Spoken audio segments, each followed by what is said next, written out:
પલસાણા તાલુકાના 5 રસ્તાઓ વરસાદી પાણી ભરવાને કારણે બંધ થતાં લોકોને 3 થી 14 કિલોમીટરનો ફેરાવો ફરવો પડશે।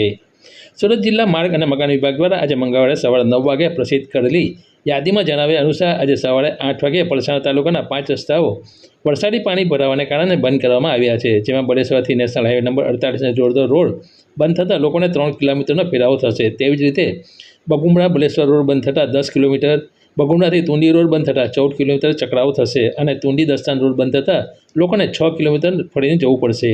આ રસ્તાઓ પાણી ભરવાના કારણે બંધ કરવામાં આવ્યા છે, જે પાણી ઉતરી ગયા બાદ શરૂ કરવામાં આવશે, એમ યાદીમાં આજે મંગળવારે સવારે 9 વાગે જણાવ્યું છે।